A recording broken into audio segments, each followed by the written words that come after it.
बृहस्पतिवार के व्रत की विधि। बृहस्पतिवार को जो स्त्री पुरुष व्रत करे वह दिन में एक ही समय भोजन करे, क्योंकि बृहस्पतिश्वर भगवान का इस दिन पूजन होता है। भोजन पीले चने की दाल का करें, परंतु नमक न खाएं और पीले वस्त्र पहनें। पूजन के बाद प्रेम पूर्वक गुरु महाराज की कथा सुननी चाहिए। इस व्रत को करने से बृहस्पति महाराज प्रसन्न होते हैं। धन, पुत्र, विद्या तथा मनोवांछित फलों की प्राप्ति होती है तथा सुख शांति मिलती है। इस व्रत में केले का पूजन करना चाहिए। उनकी सब मनोकामनाओं को बृहस्पति देव अवश्य पूर्ण करेंगे, ऐसा मन में दृढ़ विश्वास रखें। अथ श्री बृहस्पति व्रत कथा। भारतवर्ष में एक राजा राज्य करता था। वह मंदिर में रोज दर्शन करने जाता। वह ब्राह्मणों की सेवा करता, गुरुओं की सेवा करता। उसके दरबार से कोई भी निराश नहीं लौटता। वह प्रत्येक गुरुवार को व्रत रखता एवं पूजन करता था, परंतु यह बात उसकी रानी को अच्छी नहीं लगती। वह ना व्रत करती और न किसी को एक दमड़ी दान में ही देती थी। एक समय की बात है, राजा तो शिकार खेलने वन में गए थे। घर पर रानी और दासी थी। उस समय बृहस्पति देव एक साधु का रूप धारण कर रानी से भिक्षा मांगने गए तो रानी बोली, हे साधु जी, मैं इस दान और पुण्य से तो तंग आ गई हूँ। मेरे से तो घर का काम ही समाप्त नहीं होता। इस कार्य के लिए मेरे पति ही बहुत हैं। अब आप इस प्रकार की कृपा करें कि यह सब धन नष्ट हो जाए और हम आराम से रह सके। साधु बोले, हे देवी, तुम बड़ी विचित्र हो। संतान और धन की से कोई दुखी नहीं होता। सभी चाहते हैं कि उनके पास संतान और धन रहे। पापी भी पुत्र का व धन का इच्छुक होता है। अगर आपके पास धन अधिक है तो भूखों को भोजन कराओ, प्याव लगवाओ, ब्राह्मणों को दान दो, धर्मशाला बनवाओ, तालाब, कुआं, बावड़ी, बगीचे आदि का निर्माण कराओ। निर्धन मनुष्यों की कुंवारी कन्याओं का विवाह कराओ और अनेक यज्ञादि कार्य करो। इस प्रकार के कर्मों से आपका कुल और आपका नाम परलोक में सार्थक होगा, स्वर्ग की प्राप्ति होगी। मगर वह रानी इन सब बातों से खुश न हुई। वह बोली, हे साधु महाराज, मुझे ऐसे धन की आवश्यकता नहीं जिसको और मनुष्यों को दान में देना पड़े। साधु ने कहा, हे देवी, अगर तुम यही चाहती हो तो मैं एक ऐसा उपाय बताता हूँ जिसके करने से तुम्हारा सारा धन नष्ट हो जाएगा। तुम प्रत्येक बृहस्पतिवार के दिन घर को गोबर से लीपना, अपने केशों को धोना, स्नान करना और राजा से कहना कि वो हजामत आदि बनवाए। भोजन में मांस, मदिरा आदि खाए। कपड़े धोबी के यहाँ धुलने को डालना। इस प्रकार 7 बृहस्पतिवार करने से तुम्हारा सब धन नष्ट हो जाएगा। रानी ने साधु के कहे के अनुसार ही किया। 3 बृहस्पतिवार बीते ही थे कि उनका समस्त धन नष्ट हो गया और भोजन के लिए दोनों तरसने लगे, सांसारिक भोगों से दुखी रहने लगे। और राजा ने रानी से कहा कि रानी, तुम यहाँ पर रहो, मैं दूसरे देश में जाऊँगा और वहाँ पर ही कुछ रोजी रोटी कमाऊँगा, क्योंकि यहाँ मुझे सभी लोग जानते हैं, इसलिए कोई कार्य नहीं कर सकता।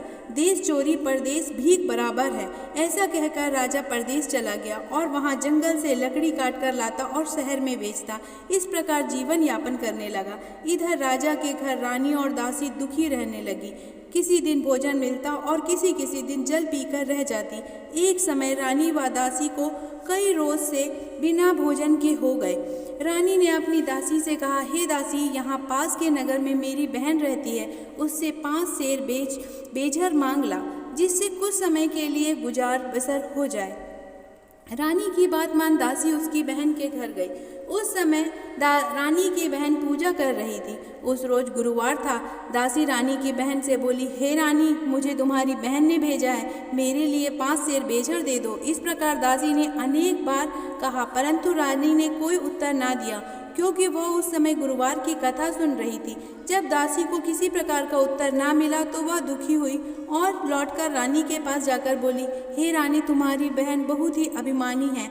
वह छोटे मनुष्यों से बात नहीं करती, इसलिए मैंने उससे जो कहा उसने कोई उत्तर नहीं दिया, इसलिए मैं वापस चली आई। रानी बोली, हे दासी, इसमें उसका कोई दोष नहीं। जब बुरे दिन आते हैं तब कोई साथ नहीं देता। अच्छे बुरे का पता आपत्ति में ही लगता है। जो ईश्वर की इच्छा होगी वही होगा। उधर रानी ने सोचा, मेरी बहन की दासी आई थी, परंतु मैं उससे नहीं बोली। इससे वह बहुत दुखी हुई और कथा सुनने के बाद विष्णु भगवान का पूजन पूर्ण कर वह रानी बहन के घर गई और आकर अपनी बहन से कहने लगी कि बहन, मैं गुरुवार का व्रत कर रही थी, इसलिए मैं ना बोली। कहो दासी क्यों आई थी? रानी बोली, बहन, हमारे अनाज नहीं था, इस कारण मैंने दासी को तुम्हारे पास 5 सेर बेझर लेने के लिए भेजा था। रानी की बहन बोली, देखो भगवान सबकी मनोकामना पूर्ण करते हैं, शायद तुम्हारे घर अनाज रखा हो। इस प्रकार रानी ने सुना तो घर के अंदर गई। वहाँ उसे एक बड़े घड़े में बेझर मिला। अब तो वह रानी और दासी को बहुत खुशी हुई और दासी रानी से कहने लगी, देखो हमको अन्न नहीं मिलता तो हम रोज ही व्रत करते हैं, अगर इनसे व्रत की विधि और कथा पूछ ली जावे तो हम भी किया करेंगे। फिर रानी ने अपनी बहन से पूछा, बहन, गुरुवार का व्रत व कथा कैसे करनी चाहिए? रानी की बहन ने कहा, गुरुवार के व्रत में चने की दाल मुनक्का से विष्णु भगवान व केले का पूजन कर दीपक जलावे, पीला भोजन करे तथा कहानी सुने। इस प्रकार करने से गुरु भगवान प्रसन्न होते हैं, अन्न पुत्र धन देते हैं, मनोकामना पूर्ण करते हैं। इस प्रकार रानी व दासी दोनों ने निश्चय किया कि बृहस्पतिवार भगवान का पूजन जरूर करेंगे। 6 रोज बाद गुरुवार आया तो उन्होंने व्रत रखा। घुड़साल में से चना व गुड़ बीन लाई, उसकी दाल से केले अथवा विष्णु भगवान का पूजन किया। अब भोजन कहाँ से आवे? वह बड़ी दुखी हुई, परंतु उन्होंने व्रत किया, इससे गुरु भगवान प्रसन्न हुए। 2 थाली में सुंदर पीला भोजन लेकर आए और दासी से बोले, यह तुम्हारे और रानी के लिए भोजन है, तुम दोनों करना। दासी भोजन पाकर बड़ी प्रसन्न हुई और रानी से बोली, चलो हम भोजन कर ले।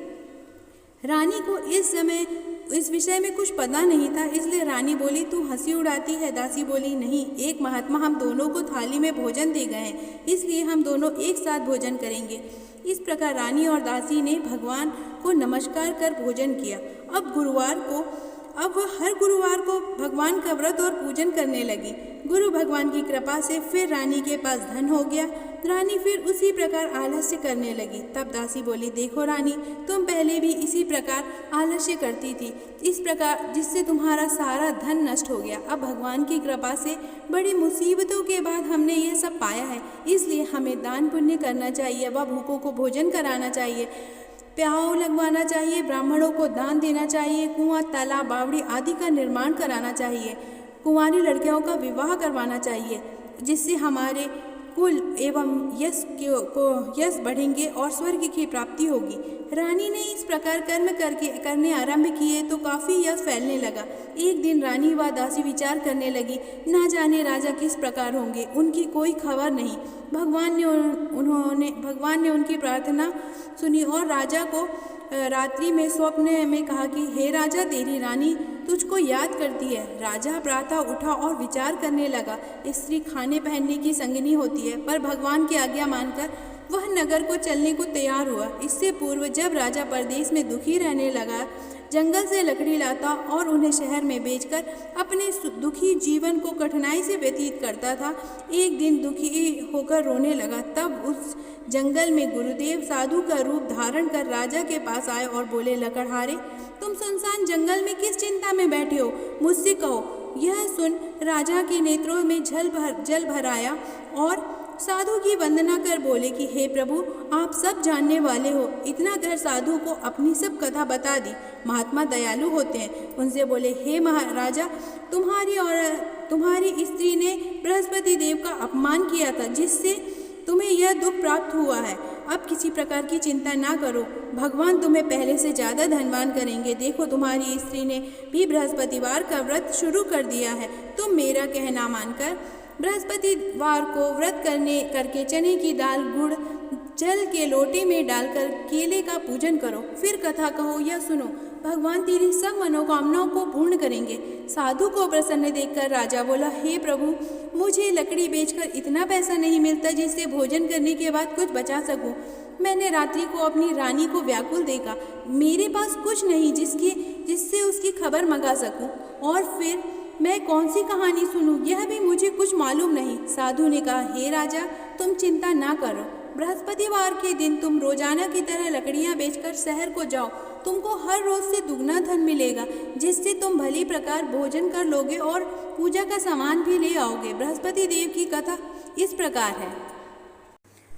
बहुत समय की बात है, एक ब्राह्मण देवता अपनी स्त्री के साथ रहते थे। उनकी कोई संतान ना थी। वह ब्राह्मण देवता पूजा पाठ में अपना मन लगाए रहते, परंतु उनकी स्त्री कभी पूजा पाठ नहीं करती, ना ही किसी भगवान व्रत को रखती, और प्रातःकाल उठते ही सबसे पहले भोजन करती, उसके बाद ही अन्य कार्य करती। ब्राह्मण देव के पूजा पाठ से प्रसन्न होकर भगवान ने उन्हें एक कन्या रत्न को दिया। वह कन्या बड़ी ही सुंदर थी और हमेशा विष्णु भगवान का पूजन करती और व्रत रखती। पूजा पाठ से निवृत्त होकर वह स्कूल जाते समय हाथ में एक मुट्ठी जौ ले लेती और उसे रास्ते में बिखेरती हुई जाती। वापस लौटते हुए वह जौ सोने की हो जाती और वह उसे बीन कर ले आती। एक दिन वह जौ बीन रही थी, तभी ब्राह्मण देव ने देखा और पुत्री से कहा, पुत्री, सोने की जौ फटकने के लिए सोने का सूप भी होना चाहिए। दूसरे दिन गुरुवार था। वह कन्या बृहस्पति देव से विनती करने लगी कि हे बृहस्पति देव, मैं कुछ नहीं जानती, अगर आप मुझे ये सोने के जौ फटकने के लिए सोने का सूप दे दे तो बड़ी कृपा होगी। बृहस्पति देव बहुत प्रसन्न हुए और उन्होंने उस कन्या को सोने का सूप दे दिया। अगले दिन वह वैसे ही जौ बिखेरती हुई स्कूल गई और वापस लौटते हुए उन्हें बीनने लगी, और बीन कर जब वापस आई तो उसे सोने के सूप में फटकने लगी। जब वह सोने के सूप में जौ फटक रही थी, तभी उस राज्य के राजकुमार ने उसे जौ फटकते हुए देख लिया। उसके कार्य एवं रूप में वह मोहित हो गया और घर वापस जाकर लेट गया। अपने पुत्र की ऐसी अवस्था देखकर राजा ने पूछा, पुत्र, तुम्हें क्या कष्ट है? तुम बताओ, मैं तुम्हारे सारे कष्ट दूर करूँगा। राजकुमार ने कहा, पिताजी, मुझे कोई कष्ट नहीं, मैं उस लड़की से विवाह करना चाहता हूँ जो सोने के सूप में सोने के जौ फटकती है। राजा ने कहा, हमें तो ऐसी किसी कन्या के बारे में पता नहीं, अगर तुम जानते हो तो हमें बताओ। राजकुमार ने उस लड़की का पता बता दिया। मंत्री जाकर ब्राह्मण से सारी बात कह सुनाए। ब्राह्मण देवता ने विधि विधान से अपनी कन्या का विवाह किया। कन्या के घर से जाते ही ब्राह्मण के घर में फिर से दरिद्रता आ गई। 2 वक्त के खाने के भी लाले पड़ने लगे। एक दिन बहुत दुखी होकर ब्राह्मण देवता अपनी पुत्री के घर गए और अपने घर का सारा हाल सुनाया। पुत्री ने जब माता के सारे कार्य सुने तो उसे बड़ा दुख हुआ, परंतु उसने अपने पिता को बहुत सा धन देकर विदा कर दिया। कुछ दिनों तक तो धन चलता रहा और घर ब्राह्मण देवता सुखपूर्वक रह रहे थे, परंतु धन के खत्म होते हुए फिर से वही दरिद्रता आ गई। ब्राह्मण देवता पुनः अपनी पुत्री के पास गए। इस बार पुत्री ने पिता से कहा, पिताजी, आप माताजी को लेके आ जाएं। अगले दिन ब्राह्मण देवता अपनी पत्नी को लेकर अपनी पुत्री के घर गए। पुत्री ने अपनी माता को समझाया, माता, यह सब बृहस्पति देव के प्रभाव से ही सुख समृद्धि मुझे मिली है। आप भी यदि बृहस्पति भगवान की पूजा करेंगी तो आपको भी धन धान सुख समृद्धि मिलेगी।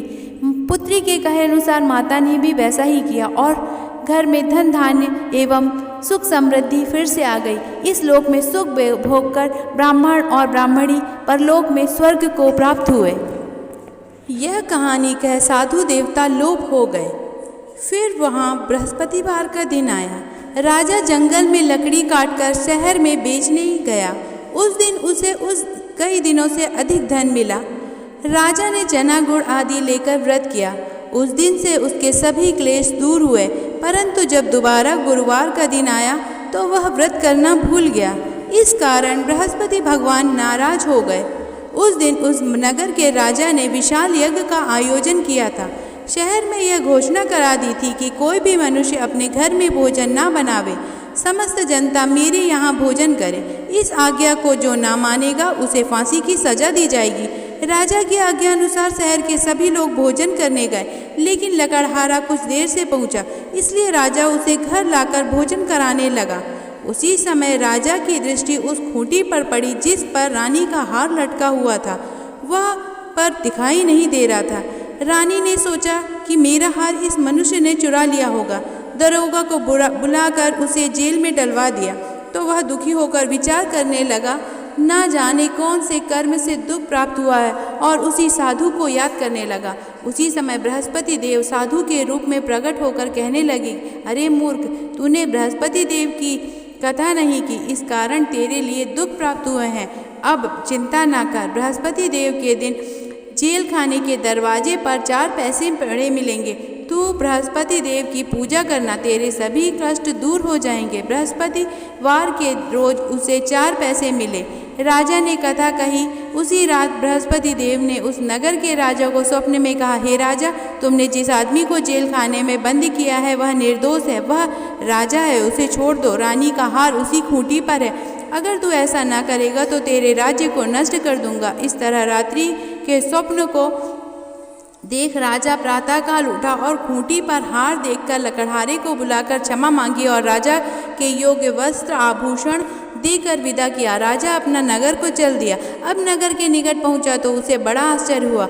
नगर में पहले से अधिक बाग, कुएं तथा बहुत सी धर्मशालाएं, मंदिर आदि बन गए थे। राजा ने पूछा कि यह सब बाग और धर्मशालाएं किसकी हैं? नगर में सब लोग कहने लगे, यह सब रानी के हैं। तो राजा को आश्चर्य हुआ और गुस्सा भी आया। जब रानी ने खबर सुनी कि राजा आए हैं तो उसने बांदी को भेजा, वह उन्हें साथ लिवा लाई। तब राजा ने क्रोध से पूछा, यह धन तुम्हें कैसे प्राप्त हुआ? तब उन्होंने कहा, हमें ये धन बृहस्पति देव के प्रभाव से प्राप्त हुआ है। राजा ने निश्चय किया कि मैं प्रतिदिन व्रत करूंगा। हर समय राजा के दुपट्टे में चने की दाल बंधी रहती तथा दिन में 3 बार कहानी कहता। एक रोज अपनी बहन के यहाँ चलने लगा।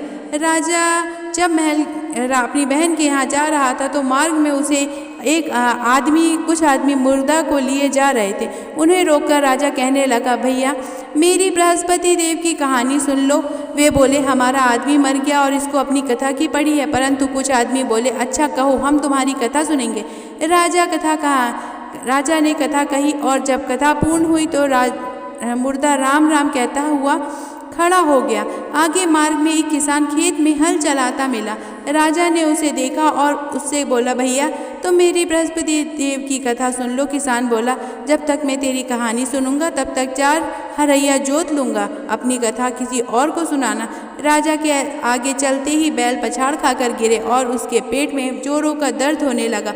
उस समय उसकी माँ रोटी लेकर आई थी। उसने कहा, देखो तो पुत्र की यह हाल कैसे हो गया। बेटा ने जब सब हाल कह सुनाया तो बुढ़िया दौड़ी दौड़ी राजा के पास गई और बोली, मैं तेरी कथा सुनूंगी, तू अपनी कथा मेरे खेत पर चलकर कहना। राजा ने खेत पर जाकर कथा कही, जिससे के सुनते ही बैल खड़े हो गए। किसान के पेट का दर्द भी बंद हो गया। राजा अपनी बहन के घर पहुंचा। बहन ने खूब मेहमानी की। दूसरे दिन राजा ने बहन से कहा, ऐसा कोई प्राणी है जिसने भोजन ना किया हो, मेरी कथा सुन ले। बहन बोली, भैया यह देश ऐसा है, यहाँ पहले लोग भोजन करते हैं, बाद में अन्य कार्य करते हैं। अगर कोई हो तो देख आऊँ। वह देखने गई, परंतु उसे कोई प्राणी ना मिला। वह एक कुम्हार के घर गई जिसका लड़का बीमार था। उसके यहाँ 6 रोज से किसी ने भोजन ना किया था। रानी ने कथा सुनने को कुम्हार को तैयार कर लिया। राजा ने बृहस्पति देव की कहानी कही, जिसे सुनकर लड़का ठीक हो गया। फिर राजा ने कहा, अब हम अपने घर जाएंगे, तुम भी चलो। उसने कहा, भैया मैं तो चलूँगी पर कोई बालक नहीं जाएंगे। राजा बोले, जब बालक नहीं जाएंगे तो तुम क्या करोगी? बड़े दुखी मन से राजा नगर की ओर चला गया। राजा ने कहा, हम निर्वंशी हैं, हमारा मुख देखने का धर्म नहीं है। रानी बोली, बृहस्पति देव ने हमें सब कुछ दिया है, वह हमें औलाद भी जरूर देंगे। उसी रात बृहस्पति देव ने राजा को स्वप्न में कहा, हे राजा सोच त्याग दे, तेरी कहाँ रानी गर्भ से है। राजा बड़ा खुश हुआ। 9वें माह उसको सुंदर पुत्र प्राप्त हुआ। राजा बोला, रानी मेरी बहन आवे तो उसे कुछ ना कहना। राजा की बहन ने यह सुसमाचार सुना तो वह बधाई लेकर आई। तभी रानी ने कहा, घोड़े चढ़े चली नहीं आई, गधे चली आई। राजा की बहन बोली, मैं ऐसा ना करती तो तुम्हें औलाद कैसे मिलती? जो बृहस्पतिवार का व्रत व कथा करता है, बृहस्पति देव उसकी सभी मनोकामनाएं पूर्ण करते हैं। बोलो बृहस्पति देव की जय। जय बृहस्पति देवा स्वामी, जय बृहस्पति देवा, छिन छिन भोग लगाऊं फल मेवा। ओम जय बृहस्पति देवा, तुम पूर्ण परमात्मा, तुम अंतर्यामी, जगत पिता जगदीश्वर तुम सबके स्वामी। ओम जय बृहस्पति देवा।